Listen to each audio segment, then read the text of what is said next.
11 et 12. Je suis descendu au jardin des noyers pour voir la verdure de la vallée, pour voir si la vigne pousse, si les grenadiers fleurissent. Je ne sais, mais mon désir m'a rendu semblable au char de mon noble peuple. Ces deux versets sont une parole de la Sulamite.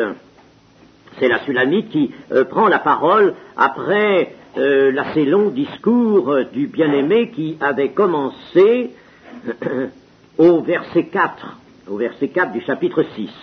Elle est descendue au jardin parce qu'elle a eu la révélation, verset 2 du chapitre 6, que son bien-aimé était descendu au jardin, au parterre d'aromates. Le jardin, le parterre d'aromates, c'est l'évocation du lieu de délice, précisément, du lieu, autrement dit, de rencontre, et de rencontre de Dieu et de sa créature.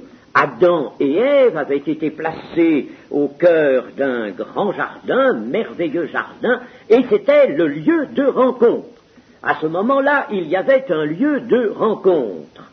Ce n'était pas encore le tabernacle, c'est-à-dire l'habitation commune avec Dieu, c'était un lieu de rencontre. Adam et Ève rencontraient Dieu dans le jardin. Il nous est même dit dans la Genèse que Dieu se promenait le soir dans le jardin. Eh bien, dans le Cantique des Cantiques, les images abondent. Elles sont reprises, évidemment, de bien des textes de la Bible, de l'Ancien Testament, bien sûr, de l'Ancien Testament, de beaucoup de textes de l'Ancien Testament. Et notamment, le jardin, lieu de délice, est aussi une des figures qui est empruntée ici par le Cantique. Or là, il intervient comme lieu de rencontre. Je suis descendu au jardin des noyers. Elle a entendu la voix de son bien-aimé et elle est venue au lieu de rencontre pour voir la verdure de la vallée, pour voir si la vigne pousse. C'était d'ailleurs la mission que Dieu avait donnée à Adam de cultiver le jardin. Cultiver, bien entendu, pas de la manière dont aujourd'hui les hommes cultivent la terre, mais dans le verbe qui a donné cultiver, il y a aussi le radical qui est dans le mot culte. Cultiver, c'est culte. Il y avait dans ce jardin un culte. C'était un culte de l'homme et de la femme à l'égard de Dieu. Mais il est certain que c'était Dieu qui faisait tout pousser. Il n'y avait pas un travail épuisant à fournir. Alors elle vient voir, n'est-ce pas, comment la nature, tous ces arbres excellents dont nous parle la Genèse, poussent et fleurissent. Et tout cela est une manifestation, bien sûr, de l'amour de Dieu. Je ne sais, mais mon désir m'a rendu semblable aux chars de mon noble peuple. Les chars du noble peuple, on peut penser peut-être à ces chars de feu, que des chars d'Israël, que Élisée a vu en portant son père, comme il l'appelle, son maître, Ésaïe, char de feu, char d'Israël, cette gloire de son peuple, il y a certainement cela.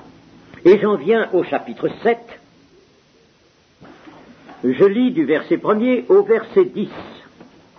Reviens, Sulamite, reviens, afin que nous te regardions. Qu'avez-vous à regarder, la Sulamite, comme une danse de deux cœurs, que tes pieds sont beaux dans ta chaussure, fille de prince. Les contours de ta hanche sont comme des colliers, œuvre des mains d'un artiste. Ton sein est une coupe arrondie, où le vin parfumé ne manque pas. Ton corps est un tas de froment entouré de lys. Tes deux seins sont comme deux fans, comme les jumeaux d'une gazelle. Ton cou est comme une tour d'ivoire. Tes yeux sont comme les étangs de Hesbon, près de la porte de Bath-Rabim. ton nez est comme la tour du Liban qui regarde du côté de Damas, ta tête est élevée comme le Carmel et les cheveux de ta tête sont comme la pourpre. Un roi est enchaîné par des boucles, que tu es belle, que tu es agréable, ô mon amour, au milieu des délices. Ta taille ressemble au palmier et tes seins à des grappes. Je me dis, je monterai sur le palmier, j'en saisirai les rameaux, que tes seins soient comme les grappes de la vigne, le parfum de ton souffle comme celui des pommes, et ta bouche comme un vin excellent qui coule aisément pour mon bien-aimé et glisse sur les lèvres de ceux qui s'endorment. Reviens, Sulamite, reviens, afin que nous te regardions. Cette interjection, reviens, figure beaucoup de fois dans l'Écriture, sous certaines autres formes aussi. Nous la trouvons dans les prophètes, Ésaïe, Jérémie, Joël et d'autres. Nous la trouvons dans le Deutéronome. C'est véritablement quelque chose de constant. C'est toujours impressionnant quand dans les Écritures nous avons une reprise fréquente de quelque chose. C'est à quoi donc il faut essentiellement s'attacher. Revenir à l'Éternel, le mouvement vers Dieu. Et puis, le peuple d'Israël lui-même demandait à l'Éternel de revenir. Reviens, Éternel. Il avait été, bien sûr, cause de l'éloignement de son Dieu, mais il le rappelait. Quand il était malheureux, qu'il souffrait, il se trouvait dans la détresse, alors il rappelait son Dieu. Reviens, Éternel, reviens, nous ne voulons plus être des méchants, nous ne voulons plus t'offenser, nous voulons t'obéir. Ils avaient désobéi, ils avaient offensé, mais ils rappelaient l'Éternel. Si bien que cette interjection, je vous dis, est fréquente. Ici, elle n'est pas prononcée par le bien-aimé, puis elle s'adresse à la Sulamite, n'est-ce pas? Reviens, Sulamite. Elle n'est pas prononcée par le bien-aimé, mais ce sont les filles de Jérusalem qui le lui adressent, cet appel. Reviens, Sulamite. Ce sont les filles de Jérusalem qui ne sont pas nommées ici, mais qui accompagnent toujours ces différents chants qui composent le cantique des cantiques. Ce sont donc les filles de Jérusalem, les compagnes, nous l'avons vu, de la Sulamite, car la Sulamite est partie vers le jardin, le lieu de rendez-vous. C'est très bien pour elle. Elle est avec son bien-aimé. Mais les filles de Jérusalem, maintenant, ont appris à la connaître, par son témoignage son bien-aimé, et elles ont besoin d'elle. Elles ont besoin de son témoignage. Viens, reviens, afin que nous te regardions, que nous te voyions, que même nous te contemplions. Pourquoi veulent-elles contempler? C'est la question qui se pose. Qu'avez-vous à regarder la Sulamite comme une danse de deux cœurs? Elles ont besoin de regarder la Sulamite, et là est l'idée que le monde extérieur a besoin de voir l'Église. L'Église, nous l'avons déjà dit, est regardée par les anges du ciel, et cela, Dieu l'a voulu, il a ouvert le ciel au-dessus de l'Église, pour que les anges voient l'Église. Et le Seigneur lui-même a eu souci de cette vue qui va être portée par le monde extérieur. Dans le monde extérieur, il y a des âmes à sauver, bien sûr, et c'est là la mission de l'Église sur la terre. Et le Seigneur a dit ceci, en parlant en somme de ses disciples, donc en parlant de l'Église. Je leur ai donné la gloire que tu m'as donnée, afin qu'ils soient un comme nous sommes un. Oh, le Seigneur veut que son Église soit un, unie par le lien de l'Esprit. Moi en eux et toi en moi, afin qu'ils soient parfaitement un, et que le monde connaisse ou voie, si vous voulez, ou regarde, connaisse par un regard que tu m'as envoyé, que tu les as aimés comme tu m'as aimé. Là, dans l'Église, le monde va voir que Dieu a aimé cette Église, aimé ces hommes, ces femmes, qu'il a transformés, dont il a fait les membres d'un corps, les membres du corps de Christ, que le monde connaisse, que le monde regarde et voit. Et le monde, en effet, a besoin de voir et lance vers l'Église, quand elle est l'Église, bien sûr, telle qu'elle nous apparaît ici, mes amis. Retrouvons la vraie figure de l'Église par ces études et notamment ce cantique. Il nous déconcerte parce que aujourd'hui, nous pouvons dire que nous avons du mal à apercevoir l'Église du cantique à travers ce que, hélas, nous voyons, ce que les faits de tous les jours nous laissent apercevoir, nous laissent la figure, l'image qu'ils nous laissent, et qui, hélas, n'est pas très belle. Alors nous avons, derrière cette image, beaucoup de mal à apercevoir l'Église parfaite, irrépréhensible, sans tache, l'Église revêtue de Christ, soyez revêtus de Jésus-Christ. Mais, chers amis, prenons la notion que l'Église est quelque chose de surnaturel, avec des êtres qui sont encore dans le naturel. Nous sommes dans le naturel, par nos corps, par encore cette existence que nous avons sur la terre. Mais nous ne devons pas nous y tenir dans le naturel. Nous ne devons pas être de ce naturel qui est celui du monde.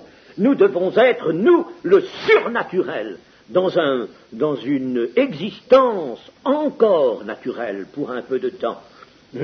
Alors il faut savoir que le monde a besoin de voir la véritable Église, et que si aujourd'hui la véritable Église se montrait à ce monde, si pervers et déchu soit-il, si dégradé soit-il, si la véritable Église apparaissait à ce monde, il y aurait certainement un travail qui se ferait au milieu de ce monde. Il y aurait des cœurs qui seraient touchés, il y aurait des gens qui laisseraient tout ce que Satan, ce fardeau qu'il a mis en eux et sur eux, qui laisserait cette vie absurde. Il y a des gens jeunes, surtout, peut-être moins jeunes aussi, qui ont besoin de voir l'Église. Ah, chers amis, comme toutes ces considérations nous font vivement regretter, mais ce regret, même un pleur en nous, nous fait regretter que l'Église ne soit pas cela, ce que Dieu voit, comme Dieu la voit. Il faut absolument qu'elle soit cela. Le monde a besoin de voir l'Église, une Église unie et reflétant la gloire de son Seigneur. Et l'Église doit être recherchée. C'est dans sa vocation qu'elle soit recherchée. Nous pouvons lire par exemple dans Job 11, il ne s'agit pas là explicitement de l'Église, il s'agit d'un membre ou de membres de l'Église. Mais ce qui est dit à un membre est dit à toute l'Église. Ce qui est dit à une âme intéresse l'ensemble des âmes. Chapitre 11, verset 13. Pour toi, dirige ton cœur vers Dieu.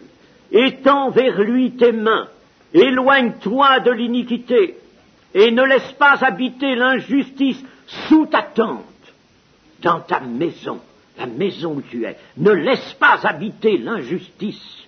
Alors tu lèveras ton front sans tache, tu seras ferme et sans crainte, tu oublieras tes souffrances, tu t'en souviendras comme des eaux écoulées. Tout ce qui était avant de tes souffrances et de tes péchés seront comme des eaux écoulées. Tes jours auront plus d'éclat que le soleil à son midi. Au lieu de jour, il vaut mieux prendre une autre traduction. Ta vie aura plus d'éclat que le soleil à son midi. Tes ténèbres seront comme la lumière du matin. Tu seras plein de confiance et ton attente ne sera plus vaine. Tu regarderas autour de toi et tu reposeras en sûreté. Tu te coucheras sans que personne te trouble. Et plusieurs, c'est beaucoup dans les Écritures, beaucoup, une foule de gens, caresseront ton visage. Vous voyez, caresseront, le mot caresse, c'est peut-être une traduction un petit peu approximative.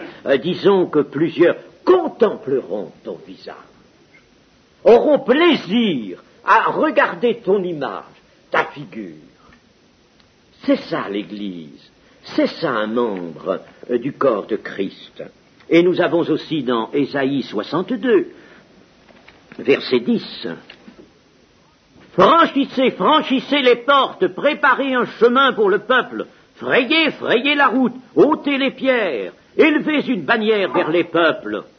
Voici ce que l'Éternel proclame aux extrémités de la terre. Dites à la fille de Sion, voici ton sauveur arrive. Voici le salaire est avec lui, et les rétributions le précèdent. On les appellera peuple saint, racheté de l'Éternel. Et toi, on t'appellera recherché, ville non délaissée. Sion, n'est-ce pas, est là pour concrétiser le peuple de Dieu, l'Israël de Dieu, les rachetés de l'Éternel, qui forment un peuple saint. Eh bien, c'est une ville, mettons, c'est la cité, c'est la sainte cité. On t'appellera recherché, ville non délaissée. Et pourtant, le monde nous persécutera jusqu'à la fin, persécutera l'Église. Mais il y aura d'un côté la persécution, il y aura de l'autre côté cette recherche même anxieuse de l'Église. Et nous en avons des preuves, mes amis. Réfléchissons à ce qui se passe. Sortons un petit peu des limites de nos pauvres et misérables affaires et misérables préoccupations de nous-mêmes, chers amis, et vivons l'Église du Christ. Et nous verrons, nous nous apercevrons d'une chose, c'est que dans des pays, par exemple, comme la Russie, comme tous les pays qui sont sous le coup de la persécution et où les chrétiens connaissent d'affreuses tribulations, eh bien dans ces pays il y a persécution active, violente, terrible, harcelante. Et puis-je vous dire qu'il y a peut-être un quart, sinon la moitié des Russes qui cherchent l'Église et qui la recherchent, qui recherchent les chrétiens, les véritables chrétiens, et qui s'en vont souvent dans les forêts, dans les coins écartés, pour retrouver un membre de l'Église, quelqu'un qui va parler de Christ, quelqu'un qui a vraiment le Christ dans son cœur. Elle est recherchée là où elle est le plus persécutée, l'Église de Jésus-Christ. Alors, ces choses, est-ce que nous en avons la pensée, la notion, mes amis? Ben, c'est tout cela qu'il faut, en ce temps de la fin, remettre en sa place. Mais nous ne pouvons pas vivre indolents comme nous avons vécu ou comme nous sommes en train de vivre maintenant. C'est pas possible. Nous ne pouvons pas vivre avec des tares comme celles que nous voyons, hélas, venir ternir, salir, souiller abominablement l'Église. Pouvons-nous tolérer cela? Des souillures affreuses, épouvantables, des taches. Non, il faut que ce soit l'Église de Jésus-Christ, mes amis. Nous en sommes tous, pour notre part, responsables. Nous nous accommodons trop bien de notre indolence, de cette lassitude qui pèse sur l'Église aujourd'hui, de cet intellectualisme de certains qui les écartent de la véritable expérience d'une vie vécue avec le Christ. Nous avons besoin de retrouver la vérité là, dans un contact, dans une vie étroite et magnifique avec le Seigneur. L'Église doit être recherchée.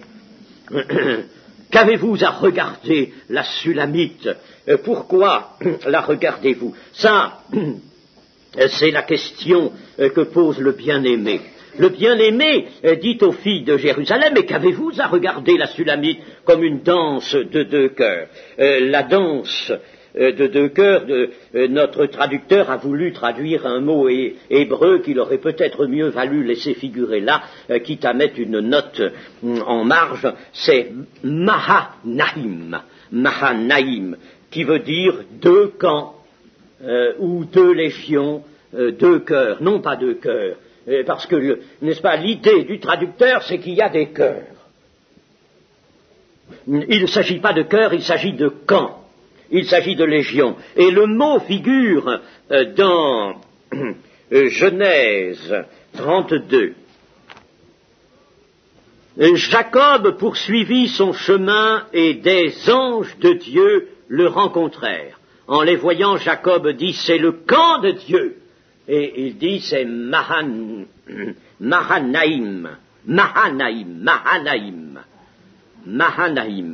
Et il donna à ce lieu le nom de Mahanaïm. Alors, Mahanaïm, c'est ce qui est traduit ici, le camp. Et en réalité, c'est vu au pluriel, il aurait fallu dire les camps de Dieu. Jacob envoya devant lui des messagers à Ésaü son frère au pays de Séhir, dans le territoire d'Édom.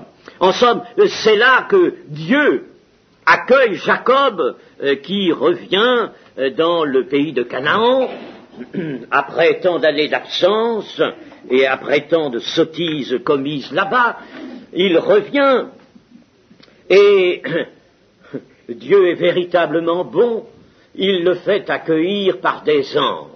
Nous pourrions comprendre qu'il y a eu, mettons, 2 légions d'anges.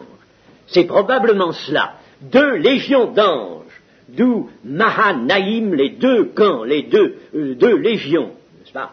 Ou alors les 2 camps du fait qu'il y aurait eu une légion d'anges et le camp, il y aurait eu en quelque sorte 2 camps, il se serait trouvé en face d'un camp, mais son propre camp se serait trouvé en face du camp des anges en quelque sorte. Mais mieux vaut comprendre, je crois, des légions d'anges. Et c'est donc là, avec cela que nous pouvons comprendre notre verset 1er du chapitre 7. Qu'avez-vous à regarder la Sulamite comme une danse, c'est-à-dire comme une danse de légions d'anges, n'est-ce pas? Comme si vous aviez devant vous des légions d'anges qui accompliraient, mettons, on parle du vol des anges, n'est-ce pas, des vols gracieux, et qui déploieraient la grâce, voilà l'idée, n'est-ce pas? Voyez-vous, comme si vous aviez devant vous 2 légions d'anges accomplissant ces mouvements, ces allées et venues gracieuses. La danse, c'est cela, n'est-ce pas, que ici. Vous voyez l'idée, n'est-ce pas, comme il faut aller les chercher quelquefois un petit peu loin, les idées pour comprendre. Évidemment, ce n'est pas à la portée du premier lecteur, et il faut bien le reconnaître. C'est pourquoi la parole de Dieu a besoin d'être expliquée, naturellement, et d'être enseignée. C'est pour ça qu'il faut l'enseignement de la parole de Dieu dans l'Église. Tout le monde ne peut pas rechercher ces choses. Alors, pourquoi regardez-vous la Sulamite ainsi? On voit en elle la beauté et la grâce. De qui? Des anges, des habitants du ciel. La Sulamite est là, n'est-ce pas, qui figure l'Église.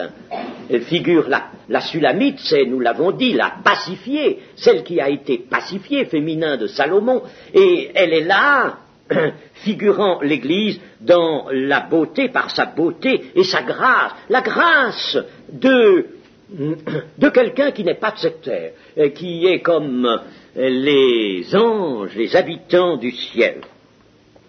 Au verset 2. Que tes pieds sont beaux dans ta chaussure, fille de prince, les contours de ta hanche sont comme des colliers, œuvre des mains d'un artiste.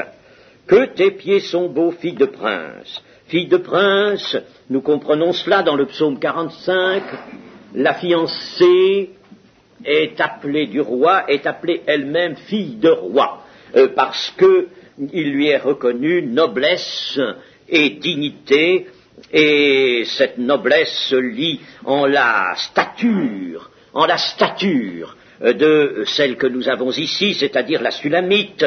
L'Église elle-même devrait présenter cette noblesse de cœur, cette noblesse de sentiment, cette élévation de sentiment, et qui serait sa grâce, toute sa grâce. Vous savez que quand il est parlé de Jean-Baptiste et encore mieux du Seigneur Jésus alors qu'ils étaient enfants, eh bien il nous est dit, n'est-ce pas, qu'ils s'élevaient en stature et en grâce devant tous les hommes, en grâce. Le Seigneur Jésus qui n'était pas là pour briller par une personne physique, n'est-ce pas, puisque même Dieu a voulu qu'il n'ait rien pour attirer les regards humainement parlant, mais il était là quand il était jeune, même Jean-Baptiste, il s'élevait en stature et en grâce devant tous les hommes. Eh bien, ainsi l'Église doit-elle grandir en stature, et par stature, voyons, n'est-ce pas, même son profil. N'ayons pas peur même de voir la Sulamite comme elle l'est, n'est-ce pas, dans l'image, dans la parabole qu'est le Cantique des Cantiques et qui supporte l'idée, de la voir comme une femme, n'est-ce pas. Le corps humain a des lignes vraiment harmonieuses, magnifiques, n'est-ce pas, magnifiques. Eh bien, que ces lignes ici soient soulignées, soient le support de cette stature que doit prendre l'Église, spirituellement parlant, dans son œuvre,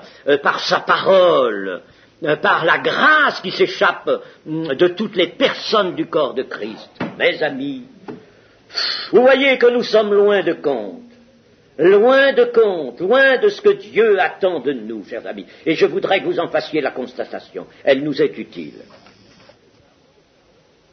Les contours de sa hanche, en louant la Sulamite, quant à sa stature, quant à sa ligne qui est pure, qui est belle, n'est-ce pas? Eh bien, il y a là une figure de la stature de l'Église, laquelle prend mesure et prend image sur la stature de Christ. Il est dit de l'Église qu'il faut qu'elle parvienne à la stature de Christ, n'est-ce pas? Alors tout cela nous parle évidemment d'une image essentiellement spirituelle, mais nous en parlons avec les moyens du langage et particulièrement les moyens de comparaison, d'image. Ton sein est comme les contours de ta hanche, ils sont l'œuvre des mains d'un artiste, bien sûr. L'artiste, n'est-ce pas? Le créateur est un grand artiste. Croyez-vous pas que le créateur soit dans la création un grand artiste? Quand on regarde les plus petites choses, les plus grandes, évidemment, il y a toujours des atteintes. On regarde par exemple une belle plante, n'est-ce pas, dehors, alors on est, pour ainsi dire, un petit peu attristé qu'il y ait des feuilles flétries, qu'il y ait des piqûres d'insectes ou autre chose. Ah ben oui, mais nous sommes sur la terre du péché. Dans la terre du millénium, cela ne sera plus, et les végétaux auront eux-mêmes leur splendeur, et il faut bien dire que c'est magnifique. C'est magnifique. Quand on va aujourd'hui, par exemple, chez un horticulteur de talent, qui a su faire revivre un peu les splendeurs que les végétaux ont eu et retrouveront dans le millénium, ont eu avant la chute et retrouveront ensuite, eh bien, vraiment, on est émerveillé. Il y a dans les serres des horticulteurs des choses absolument admirables. Moi, je me rappelle dans certaines serres de certaines villes, je me rappelle à Rouen, par exemple, eh bien, je suis allé souvent visiter les grandes serres du Jardin des Plantes, parce que c'est pas encore travaillé d'une façon parfaite, mais malgré tout, c'est excellent, n'est-ce pas? Alors on y crée un climat, l'humidité qui convient, la chaleur qui convient, la lumière, etc. Et on arrive à voir des splendeurs. Moi, je suis resté en admiration devant certaines plantes, certains végétaux. Alors là, on voit l'artiste, n'est-ce pas? Véritablement, l'artiste. Ton sein est une coupe arrondie où le vin parfumé ne manque pas, ton corps est un tas de froment entouré de lys.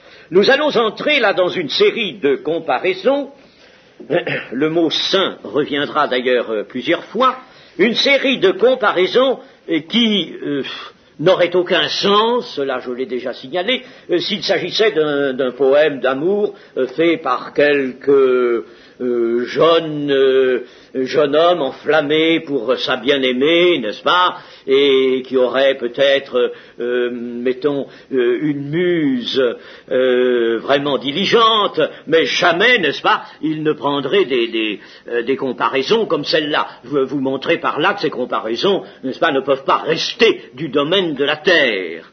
Par exemple, n'est-ce pas, lorsqu'il sera dit que son nez est comme la tour du Liban, eh bien, écoutez, je ne sais pas si quelqu'un avait un nez comme la tour du Liban, n'est-ce pas, ou si un poète pouvait prendre une telle comparaison, eh bien, vraiment, il aurait manqué à, précisément, l'inspiration de sa muse, n'est-ce pas?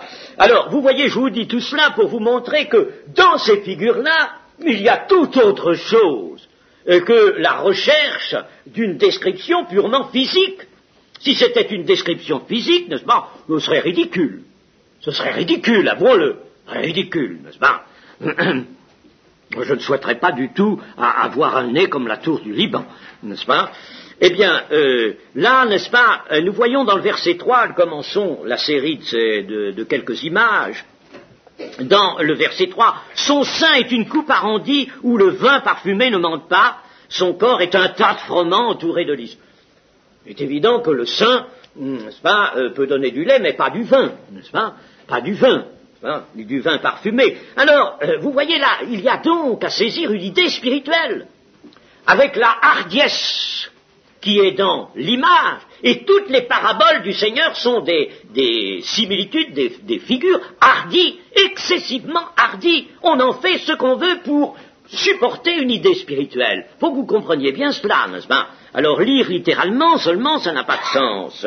Ton sein, eh bien, la beauté de la ligne qui vient de précédemment d'être évoquée par la hanche, va au sein et voit, mettons, le profil, n'est-ce pas, le sein est comme une coupe arrondie, nous sommes toujours à la beauté de la ligne, mais la beauté de la ligne et du profil vient ici, débouche ici subitement sur l'idée du sein nourricier, autrement dit sur l'idée de la fécondité.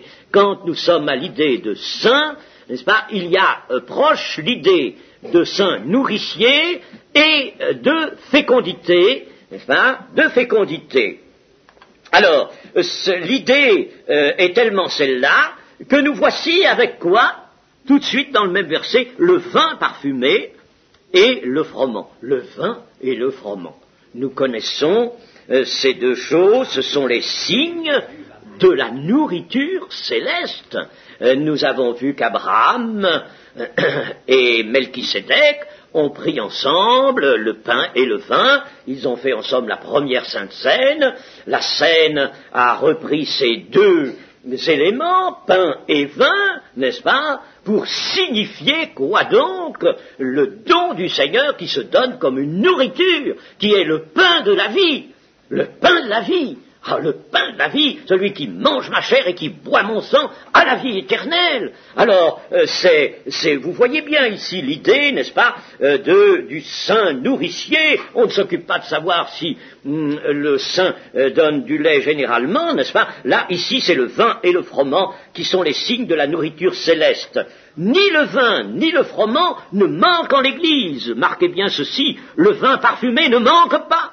Et ton corps est un tas de froment, comme une réserve immense de froment. L'Église est comme une réserve de froment. Il y a dans l'Église le pain et le vin, c'est-à-dire il y a la nourriture céleste. C'est l'Église qui apporte le Christ en nourriture aux autres âmes. C'est elle qui va apporter, par conséquent, ne voyons pas seulement ce qu'elle fait dans ces réunions de culte, la Sainte Seine avec le pain et le vin, mais disons que ces signes qu'elle a, qu'elle détient, montrent qu'elle est nourricière. Elle est la nourricière, et quelle nourriture apporte-t-elle aux autres? Le pain de vie. Et le pain de vie qui est, c'est Christ lui-même. Je suis le pain de vie. Et c'est l'Église qui apporte Christ comme nourriture aux autres. Mes amis, quand on voit, comme on a eu le bonheur de voir quelquefois, une âme se convertir là, comme foudroyée par l'esprit, un esprit de repentance, une âme, j'ai vu cela, une âme s'effondre à terre, je suis un misérable, et pleurant, saisi, comme foudroyé, je vous dis, et puis se relevant, alors que ceux qui étaient auprès de cette âme, alors lui disaient, oui, mais Christ est mort sur la croix, pour que tu vives, ami, pour que tu retrouves vie. C'est vrai que ton péché te fait mourir, c'est vrai qu'il t'accable, c'est vrai que tu es mort, et c'est vrai que tu es destiné à la perdition, mais mange ce pain, bois à la coupe de bénédiction. Viens, frère, nous te confions à ça. Et l'âme qui regarde d'un regard tout neuf vers ce qu'on lui dit, le ciel, qui boit ses paroles et buvant ses paroles veut se convertir à Jésus-Christ, elle se convertit et dans les temps qui suivent participe au pain et au vin. L'Église a donné abondamment ce qu'elle a, le froment et le vin. Voyez, le vin parfumé ne manque pas. Ton corps à toi, Église, est comme un tas de froment entouré de lys. Les lys de la vallée, les lys des vallées, c'est entouré de la grâce de ton Seigneur. Ton Seigneur est en tout cela. C'est merveilleux, mes amis, c'est merveilleux. Il faut restituer à ces textes toute la chaleur et toute la vérité qu'ils contiennent. Nous arrivons maintenant au verset 4. Tes deux seins sont comme deux faons, comme les jumeaux d'une gazelle. Cela, nous l'avons déjà vu au chapitre 4 et au verset 5. Chapitre 4 et verset 5. Tes deux seins sont comme deux faons, comme les jumeaux d'une gazelle, qui paissent au milieu des lys. Ce n'est pas répété cela, qui paissent au milieu des lys, mais, n'est-ce pas, nous pouvons très bien le réintroduire ici, comme les jumeaux d'une gazelle qui paissent au milieu des lys. C'est l'idée toujours d'engendrement qui se poursuit ici. L'Église est cette mère, disons, ce n'est pas parce que le catholicisme a employé faussement et ridiculement cette idée de mère en l'appliquant à l'Église que nous ne pouvons pas le dire, n'est-ce pas? Mais elle est comme cette femme, si vous voulez, enveloppée du soleil, la lune sous ses pieds, une couronne de 12 étoiles sur la tête. Eh bien, elle engendre, elle enfante des enfants mâles. Elle enfante et elle les nourrit comme une épouse, n'est-elle pas? L'épouse, elle est vue comme la fiancée, mais n'est-elle pas aussi déjà vue comme l'épouse qui enfante et qui nourrit? Voyez, rappelons-nous le chapitre 5 des Éphésiens. Marie, aimez vos femmes. Marie, nourrissez vos femmes, votre femme, vos femmes, comme Christ nourrit l'Église. Alors, si Christ nourrit l'Église, il est évident que l'Église nourrit les jeunes âmes qui sont venues à elle, qui sont dans son sein.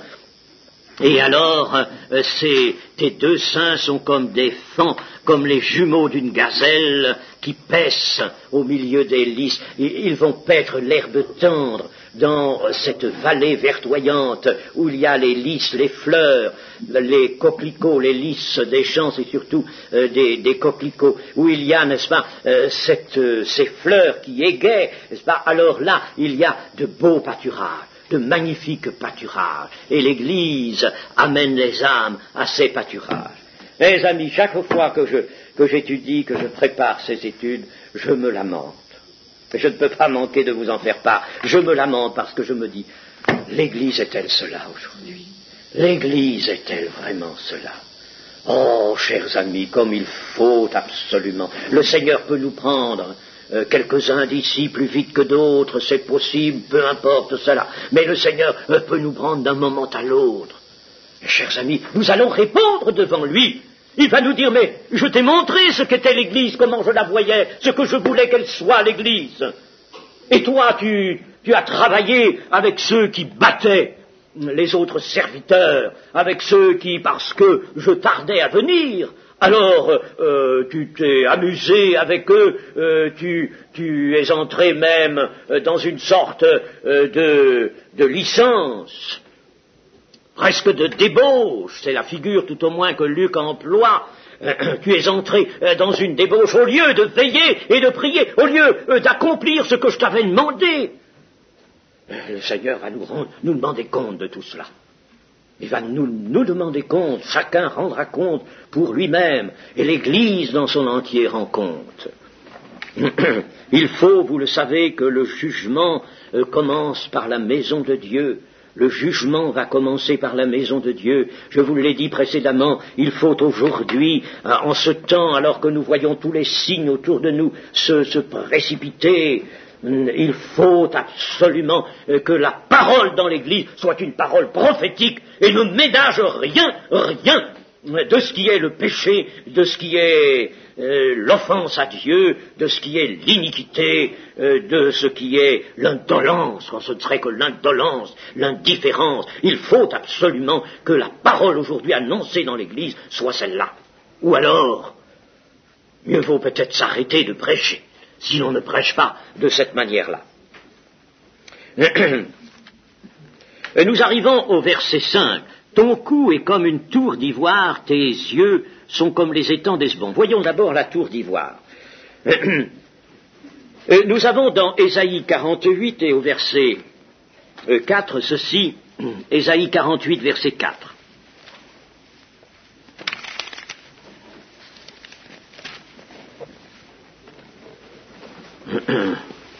Sachant que tu es endurci, que ton cou est une barre de fer, et que tu as un front d'airain.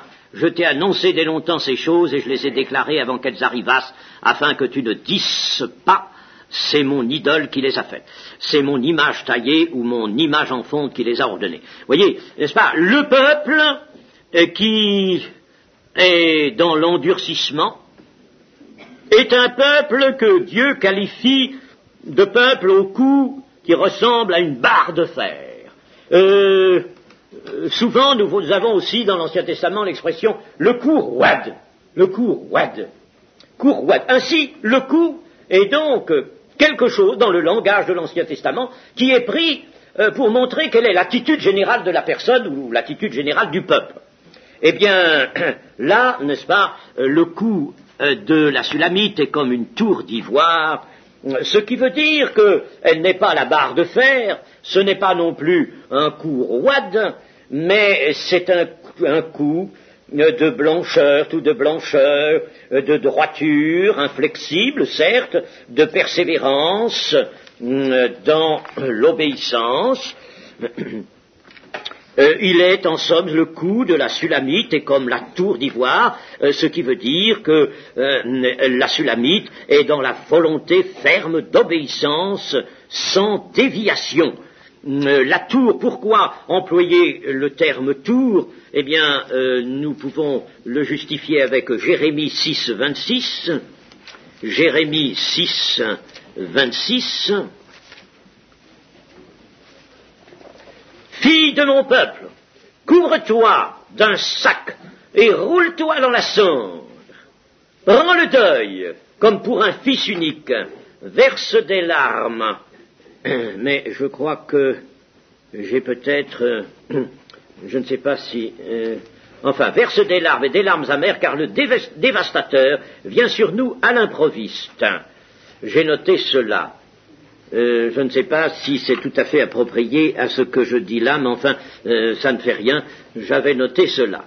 Couvre-toi d'un sac, prends le deuil, verse des larmes amères, car le dévastateur vient sur nous à l'improviste. Oui, j'ai marqué ça parce que j'ai pensé, il y avait peut-être un autre passage aussi que j'ai oublié de marquer, j'ai pensé ceci, c'est que contre l'ennemi dévastateur, il faut absolument opposer quoi? Une vigilance, et la vigilance est souvent représentée par la tour, comme la tour forte qui s'appelait la tour de David, et qui défiait tous les ennemis d'alentour. Ensuite, nous avons tes yeux sont comme les étangs d'Hesbon, près de la porte de Bath-Rabim. Voyons alors les yeux.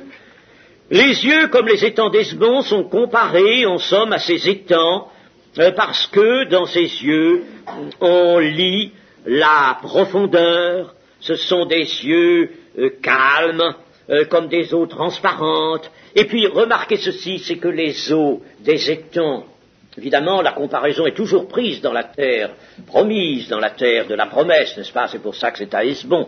Mais les étangs sont des eaux calmes, des eaux qui se décantent, des eaux transparentes, et qui, avec leur fond, reflètent magnifiquement le ciel. Ce sont des eaux qui reflètent le ciel. L'Église a donc appris à demeurer calme et à connaître Dieu, étant le reflet d'en haut, le reflet de la gloire de Dieu. Les eaux de l'étang ne reflètent pas ce qu'il y a par terre, ils reflètent le ciel. De même, l'Église est le reflet de sa gloire. Elle ne regarde plus la terre, mais le ciel. Elle ne s'affectionne plus aux choses de la terre, mais aux choses d'en haut, car ses yeux doivent être remplis et éclairés de toute la lumière de Dieu. Ton nez est comme la tour du Liban qui regarde du côté de Damas, textuellement, qui surveille la plaine de Damas. Alors, vous voyez, quelquefois, notre traducteur nous met en difficulté d'interpréter, de comprendre, parce que il ne nous livre pas tout ce qui est dans le texte. Vous savez, la version seconde est relativement bonne dans le Nouveau Testament, mais pas extraordinaire, pas très bonne dans l'Ancien Testament. Enfin, nous l'avons, nous en servons, mais il faut apporter des correctifs, c'est indispensable, ou des compléments, parce que sans ça, on ne peut pas comprendre. Hein. Le nez est comme la tour du Liban qui surveille la plaine qui va du côté de Damas. Eh bien, je crois que les événements actuels nous ont suffisamment parlé, n'est-ce pas, du Golan et de cette route vers Damas. C'est un plateau, plus exactement qu'une plaine, n'est-ce pas, vers Damas, et vous savez que l'ennemi vient par là, et l'ennemi est redoutable par là. Alors, que pouvons-nous comprendre de cela? Eh bien, lisons Ésaïe 11.3, Ésaïe 11.3, 11 verset 3. Il est question ici, prophétiquement, du rameau qui sortira du tronc d'Isaïe, c'est-à-dire du Seigneur. Il respirera la crainte de l'Éternel. Il ne jugera point sur l'apparence, il ne prononcera point un oui-dire. Il respirera la crainte de l'Éternel. Il humera la crainte. Et l'on peut humer, n'est-ce pas, la crainte de l'Éternel, et humer, comme David savait si bien le faire, les volontés de l'Éternel, les desseins de l'Éternel. On connaît le dessein général, mais les intentions de l'Éternel, les directions de l'Éternel, on les sent, on les hume. Il y a une espèce de flair, des flairs, n'est-ce pas? Et ce flair est rapporté en somme à l'odorat, qui est le sens de cet organe que nous avons sur la figure et qui est le nez, n'est-ce pas? Alors, en somme, le sens physique de l'odorat, ici, en figure un autre qui appartient, lui, à la nouvelle création. C'est le sens délicat, la connaissance, à tout moment, en toute circonstance, de la volonté de l'Éternel, pour laquelle Paul priait pour les églises afin qu'ils soient enrichis vraiment de la connaissance de la volonté de l'Éternel, par l'Esprit de Dieu, et qu'ils, en somme, soient informés à tout moment de la pensée de Christ, qui, en somme, est, si vous voulez, aussi dans la bonne odeur de Christ, la pensée de Christ, les directions de Christ sont la bonne odeur de Christ qui est respirée. Alors, cette connaissance de la volonté de Dieu, par donc une sorte de flair, n'est-ce pas, de flair dont il est parlé ici par le nez qui exerce lui l'odorat, eh bien là c'est un flair spirituel, une respiration spirituelle qui permet de humer la volonté de Dieu. En sorte, le mot n'est pas juste, mais ce serait une sorte d'intuition à tout moment de la volonté de Dieu. Le mot intuition n'est pas juste, je le dis, n'est-ce pas? Et c'est pourquoi j'emploie plutôt le mot flair. Et il n'est pas très beau lui-même, mais enfin, on s'exprime comme on peut. Alors, humer, n'est-ce pas, la pensée, la connaissance de la volonté de Dieu. En somme, avoir ce discernement de ce qui est saint, de ce qui est profane, de ce qui est le bien ou de ce qui est le mal. À certains moments, il faut tourner à droite, parce que la gauche n'est pas bonne. À certains autres moments, il faudra peut-être tourner à gauche, parce qu'à droite, ce n'est pas bon, n'est-ce pas? Il faudra savoir se diriger ainsi par un flair. Et alors, cette connaissance de l'Éternel sera une force qui permettra de tout surveiller, de surveiller l'ennemi du Golan. L'ennemi, n'est-ce pas, qui vient du côté de Damas, là-bas. Méfions-nous de cet ennemi-là, n'est-ce pas? Et si nous voyons notre ennemi approcher, nous, sur notre Golan à nous, sur le Golan de l'Église, n'est-ce pas? Si nous le voyons venir là dans l'ombre, parce qu'il aime beaucoup cheminer dans l'ombre. Et puis il est un serpent, il passe un peu dans tous les trous, n'est-ce pas? Alors il passe partout, et puis mais on n'a pas besoin de le voir, on le sent. Attention, là-bas, du côté de Damas, l'ennemi s'approche. Il faut faire quelque chose. Il faut intervenir. Alors, c'est la surveillance, n'est-ce pas? Voilà. Ce que veut dire, vous voyez, ton nez est comme la tour du Liban qui regarde du côté de Damas, autrement dit, qui surveille du côté de Damas. Ensuite, ta tête est élevée comme le Carmel et tes cheveux, les cheveux de ta tête sont comme la pourpre. Un roi est enchaîné par des boucles, ou tes boucles, par des boucles, les boucles de ta tête, autrement dit, n'est-ce pas? Ah, qu'est-ce que cela veut dire? Eh bien, c'est sur le mont Carmel, vous le savez, qu'Élie remporta la victoire sur l'idolâtrie des Baals et des Astartés, et toute l'idolâtrie du royaume d'Akab, et que l'Éternel fut glorifié par ce feu qui descendit du ciel sur le Carmel. Alors, le mont Carmel, qui est élevé à proximité de la mer, le serviteur d'Élie put aller s'avancer un petit peu, puis il aperçoit au-dessus de l'horizon de la mer, il aperçoit l'horizon de la mer, c'est là qu'il verra un petit nuage monter. Eh bien, le mont Carmel, c'est donc resté dans l'esprit du peuple d'Israël comme étant le mont du sacerdoce. Le mont du sacerdoce, non pas celui du sacrifice donné, mais le mont du sacerdoce exercé, du vrai sacerdoce exercé par l'Église. Les cheveux eux-mêmes sont un symbole de force et d'appartenance à Dieu. Rappelons-nous la chevelure de Samson, et avec les reflets de la pourpre royale, ces cheveux qui forment des boucles enchaînent le roi. Les cheveux de la Sulamite enchaînent le roi par leurs boucles. Comment cela?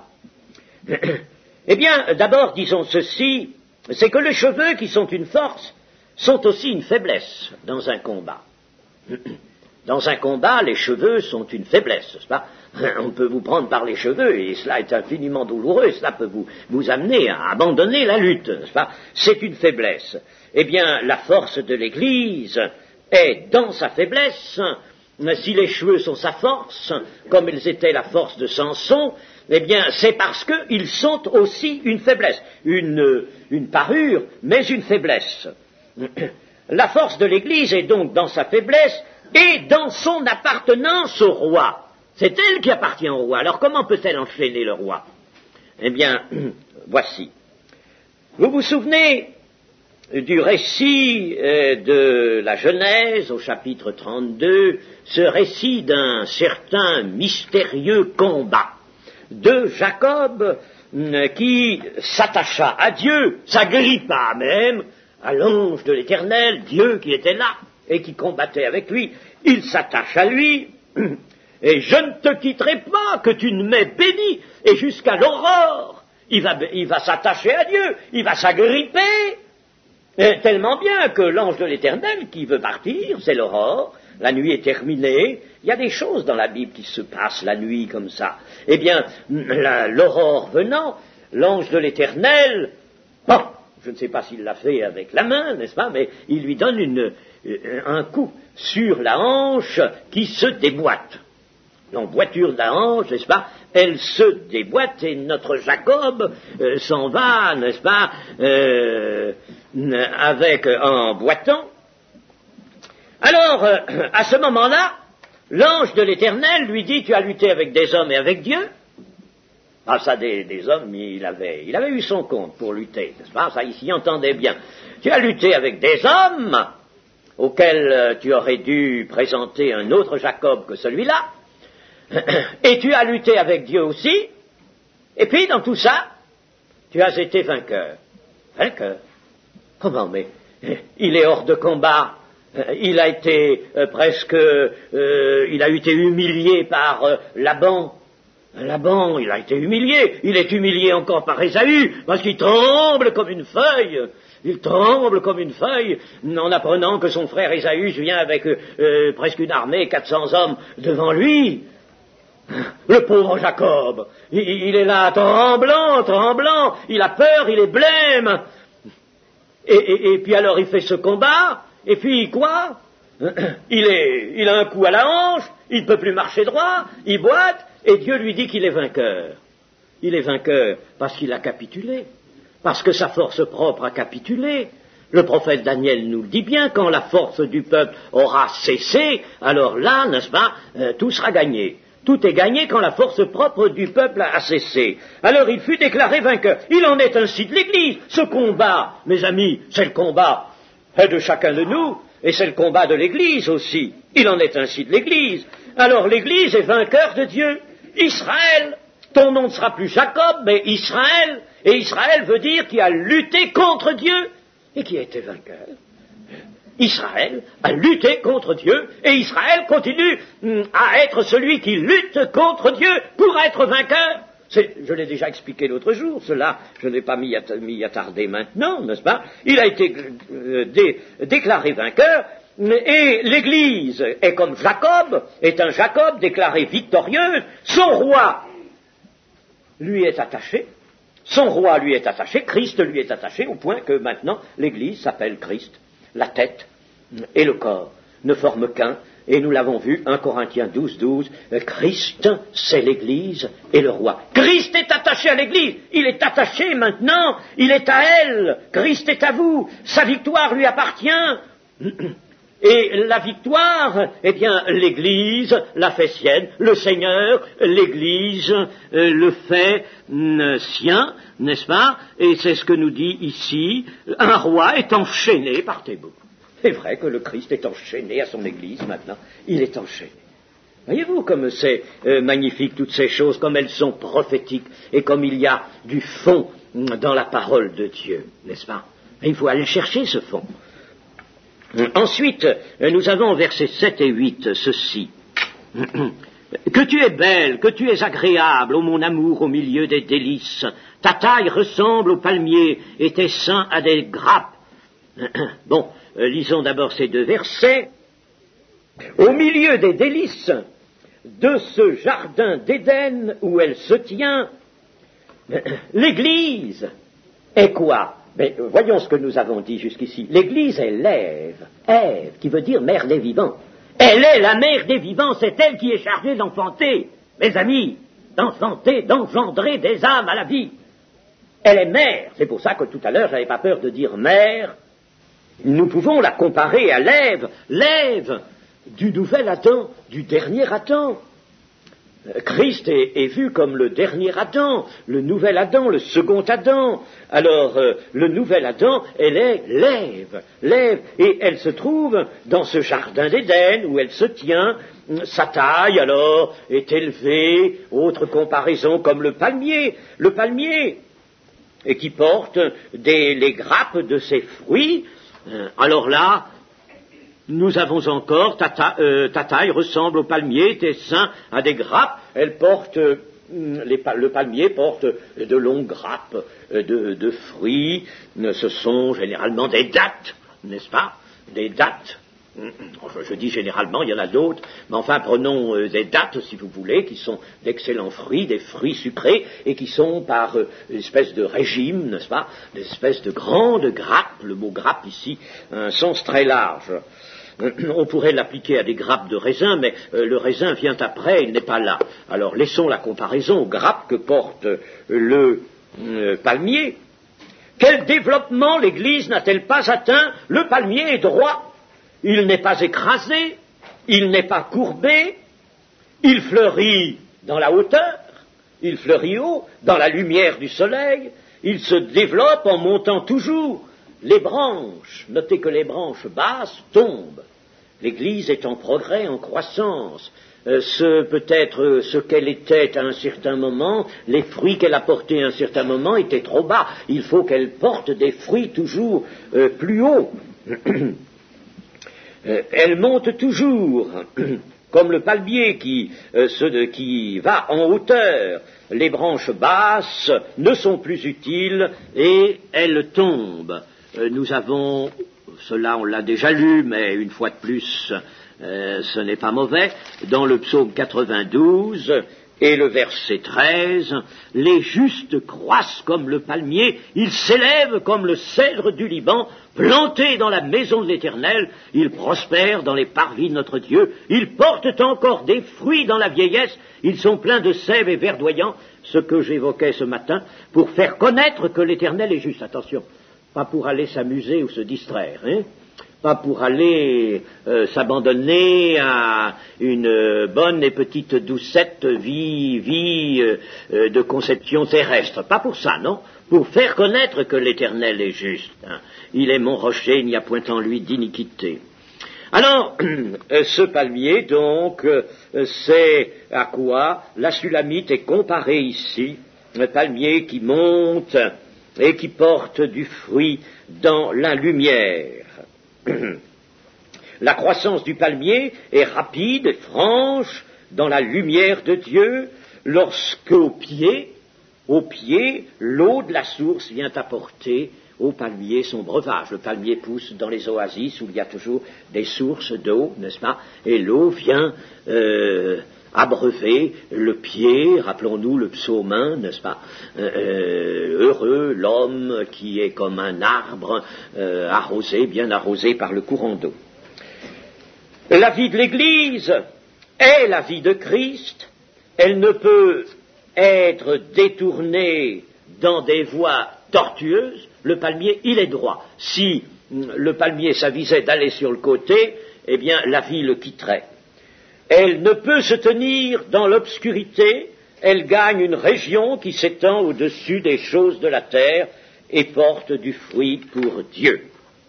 Et puis alors, nous avons ici, là, au verset 9 déjà, verset 9. « Je me dis, je monterai sur le palmier, j'en saisirai les rameaux, que tes seins soient comme les grappes de la vigne, cette fois-ci, le parfum de ton souffle comme celui des pommes, et ta bouche comme un vin excellent qui coule aisément pour mon bien-aimé, qui glisse sur les lèvres de ceux qui s'endorment. » Qui c'est qui parle là?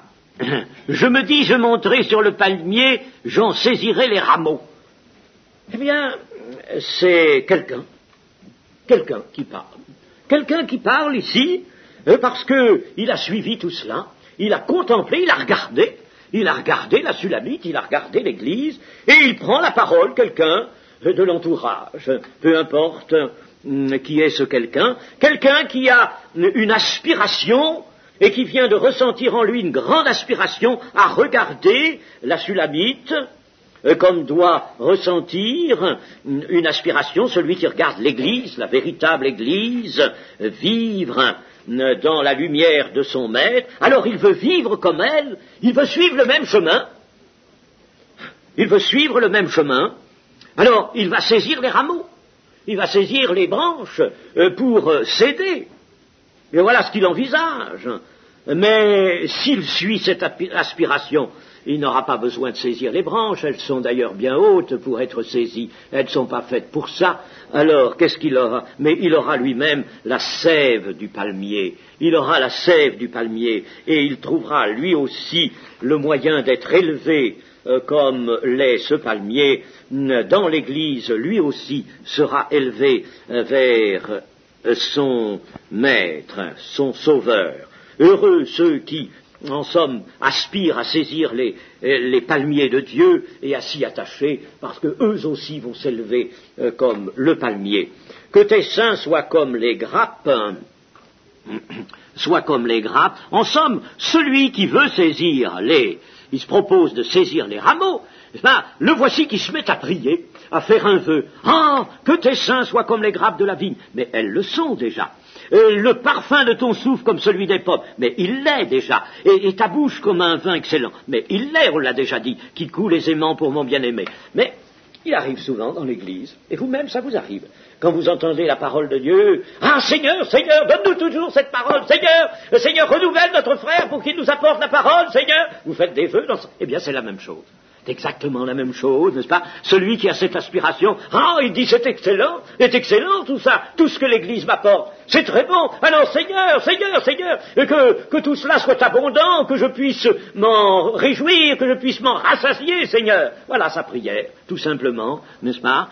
De ce quelqu'un-là qui a vu la Sulamite, que tes seins soient comme les grappes de la vigne, n'est-ce pas, ces grappes excellentes dont on peut manger, le parfum de ton souffle, comme le parfum des pommes, le parfum de ton souffle, c'est l'odeur de ton esprit, l'odeur de ton esprit, de l'esprit de l'Église, qu'il soit comme celui des pommes. Vous savez qu'aujourd'hui, les pommes, elles ne sentent plus rien, ou presque rien. Elles n'ont pour ainsi dire plus de saveur, parce que l'homme y a mis, hélas, sa triste compétition, n'est-ce pas? Il a voulu, lui, se mêler de l'affaire de ce qui intéresse le Créateur. Seulement, c'est Dieu qui fait pousser, il a voulu faire pousser aussi, lui. Alors, par des moyens chimiques et toutes sortes de choses, et alors les pommes sont zéro. Mais quand j'étais jeune encore, il n'y a pas que moi qui pourrais le dire ici, n'est-ce pas? Eh bien, quand j'étais jeune, et je vous ai dit que j'étais en Normandie, eh bien, je me rappelle ces herbages où il y avait de ces pommiers magnifiques, et quand on arrivait là-dedans, eh bien, on était comme celui-là, n'est-ce pas? On sentait le parfum des pommes, et savez-vous ce que ça nous faisait? Eh bien, on laissait nos petites bricoles avec lesquelles on jouait, quand on était gosse, et puis on faisait la courte échelle, et on allait chercher des pommes, et puis on en mangeait jusqu'à se faire mal, presque, n'est-ce pas? Parce que, vraiment, le parfum des pommes nous attirait vraiment, et nous avions envie de manger ces pommes juteuses, excellentes, parfumées, qu'on ne trouve plus maintenant. N'est-ce pas? Eh bien, c'est cela, voyez-vous, que l'odeur de ton esprit soit comme le parfum des pommes, qui donne envie d'en manger. Alors moi aussi, je veux manger de cet esprit-là. Moi aussi, j'en veux de cet esprit-là. J'en veux avec abondance. Et que ta bouche soit comme un vin excellent, autrement dit, que ta bouche laisse aller le vin excellent du royaume de Dieu, le vin des noces de Cana, le vin de la coupe des bénédictions, il découle de ta bouche, c'est ta parole qui est ce vin.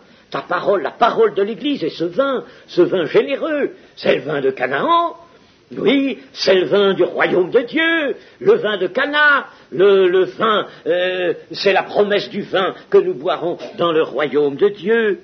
Et ce vin qui coule aisément pour le bien-aimé et qui glisse sur les lèvres de ceux qui s'endorment, ceux qui quittent cette terre en s'endormant, ils ont ce vin du royaume de Dieu, ils s'endorment avec la grâce, et la grâce les conduira au festin où ils boiront le vin nouveau avec le roi. Amen.